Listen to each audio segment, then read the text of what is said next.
आ रही है फिश की। भूख और भी बढ़ गई है मेरी इस खुशबू से। खुशबू से भूख तो बढ़ गई, मगर काम तो कुछ करवाया ही नहीं आपने। जो कह रहा है उसने हेल्प की है। मैं क्यों हेल्प करूं? मैं तो बाइबल पोस्ट ऑफिस में इतना काम करता हूँ। हाँ तो अब ईस्टर की छुट्टियां चल रही हैं, इसलिए मैं बस रेस्ट करूंगा। काम से छुट्टी। रिया बाजी भी तो काम कर रही हैं और निम्रा भी, बल्कि अमजद भाई तो सुबह से कामों में बिजी हैं। चलो शाबाश रोनी भाई, काम करो, काम चोर ना हो तो। अच्छा टिंकी बेटा, भूलो मत कि आपको यहाँ पर मेरी बहन होने की वजह से बुलाया गया है। तो मेहमानों की तरह चुप करके खाने का वेट करो, वरना मैं घर छोड़ आऊंगा। रिया बाजी, निम्रा बाजी। अरे अरे, कौन रो रहा है? क्या हो गया है? अरे क्या हुआ टिंकी, आप रो क्यों रही हो? रोनी सच बताएं, क्या आपने कुछ कहा है टिंकी को? कितनी बुरी बात है ना रोनी भाई, आपकी छोटी बहन है। ओहो, मैंने तो कुछ भी नहीं कहा। ये तो बस ऐसे ही ओवर एक्टिंग करने लग जाती है। हाँ, आपकी बहन जो है। रिया बाजी, निम्रा बाजी, मैं बताऊं? जी जी टिंकी। रोनी भाई ने मुझे बहुत डांटा है और कहते हैं कि मुझे घर छोड़ आएंगे। ओहो टिंकी, रोना बंद करे। रोनी भाई ने तो ऐसे ही कह दिया था। आज तो एंजॉय करने का दिन है ना। बिल्कुल ठीक कहा निम्रा आपने। और टिंकी प्लीज आप अब चुप हो जाएं। रोनी, आपको ऐसा नहीं बोलना चाहिए था। चलिए जल्दी से अब अपनी प्यारी सी बहन को सॉरी बोल दें और लड़ाई को खत्म करें। प्यारी का तो पता नहीं रिया, पर चले, आप कहते हैं तो सॉरी बोल ही देता हूँ। सॉरी टिंकी। चलो टिंकी, अब माफ भी कर दो। आफ्टर ऑल इस ईस्टर के मौके पर हम एक दूसरे को माफ तो कर ही सकते हैं ना। सही कह रही हैं निम्रा। और टिंकी, आपको अब माफ करना ही चाहिए। ये क्या बात हुई? मतलब अगर ईस्टर ना होता तो फिर माफ ना भी करती तो कोई मसला नहीं था। हद हो गई। काश मेरी बहन भी मेरी तरह इंटेलिजेंट होती। रिया बाजी! Oh no. अच्छा टिंकी मेरी प्यारी बहन, मुझे बताओ कि हम ईस्टर क्यों मनाते हैं? खुदा का बेटा यीशु इस दुनिया में आया और उसने सारी दुनिया के गुनाहों के लिए सलीब पर अपनी जान कुर्बान की, इसलिए हम ईस्टर मनाते हैं। जी हाँ, यीशु ने हमें गुनाहों से आजाद किया और हम सबको माफ किया। कुछ समझ आया टिंकी? समझ गई, क्योंकि यीशु के वसीले से हम सब के गुनाह माफ हुए, तो हमें भी एक दूसरे को माफ करना चाहिए। ठीक कहा ना? एकदम ठीक कहा टिंकी, आप तो है ही इंटेलिजेंट। आखिर बहन किसकी है? सुपर स्मार्ट रोनी की। चलें टिंकी, अब तो माफ कर दें और सुलह कर ही लें रोनी से। ओके रिया बाजी। रोनी भाई क्या याद करेंगे, टिंकी दी ग्रेट ने आपको माफ किया। मानना पड़ेगा रोनी भाई, टिंकी एकदम आपके जैसी है।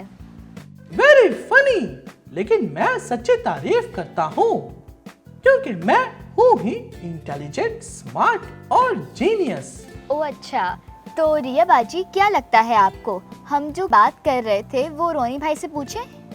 हाँ हाँ जरूर, रोनी बहुत समझदार है और आपकी हर बात का जवाब रोनी फौरन देंगे। अरे रिया, मुझे क्यों फंसा दिया आपने? तो रोनी भाई, आपने पूरे होली वीक चर्च में इबादत में शामिल होकर बहुत कुछ सीखा होगा।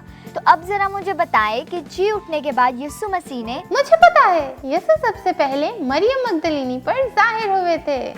ये तो मुझे भी पता था। अरे रोनी, टिंकी, पहले निम्रा को सवाल तो कंप्लीट करने दें। थैंक यू रिया बाजी। तो मेरा सवाल थोड़ा सा मुख्तलिफ है और मेरा सवाल ये है कि यीशु मसीह ने मुर्दों में से जी उठने के बाद सबसे पहले क्या खाया था?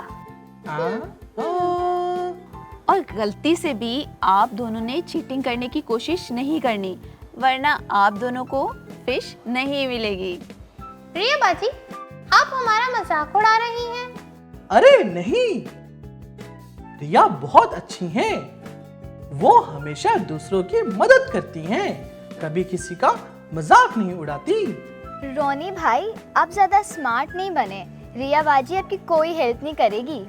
एक तो आज के दिन भी सवाल, जबकि मैं सोच के आया था कि आज शानदार सा खाना खाऊंगा। इस सवाल की वजह से मेरी तो भूख ही मर गई है। रिया प्लीज हेल्प, मेरी प्यारी अच्छी इंटेलिजेंट बहन।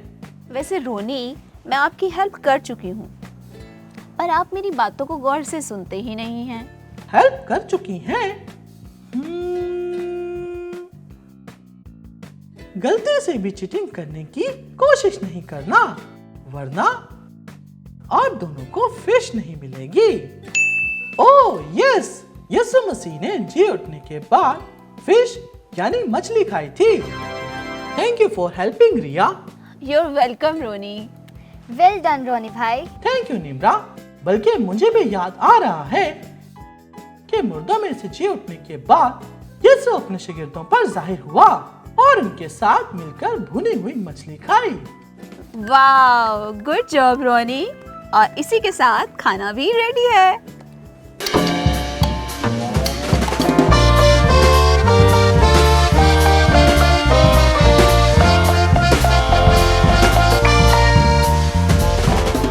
वाह, खाना तैयार है, जबरदस्त। थैंक यू अमजद भाई, बैठे आप भी। चले आए हम मिलकर दुआ करते हैं। प्यारे आसमानी बाप, यीशु को हम सब के लिए इस दुनिया में भेजने के लिए शुक्रिया। यीशु ने हम सब की खातिर दुख सहे, कोड़े खाए और सलीब पर जान दी ताकि हम बच जाएं और उस पर ईमान लाकर हमेशा की जिंदगी हासिल करें और खुदा के बेटे और बेटियां बन जाएं। और हम सबको यीशु मसीह की इस कुर्बानी को याद रखने और दूसरों को माफ करने की तौफीक दे। यीशु मसीह के नाम से जित भाई, वैसे काफी देर लगा दी आपने आने में। हम सबका भूख से बुरा हाल था। सॉरी एवरीवन, एक्चुअली रोनी ने मुझसे कहा था कि वो मुझे कॉल करेगा जब खाना बन जाएगा, लेकिन उसने मुझे कॉल ही नहीं की। वो अमजद भाई, इन सब ने अपनी बातों में मुझे इतना मसरूफ कर दिया कि मैं कॉल करना ही भूल गया। कोई बात नहीं हमारे भुलक्कड़ रोनी भाई। अरे यार,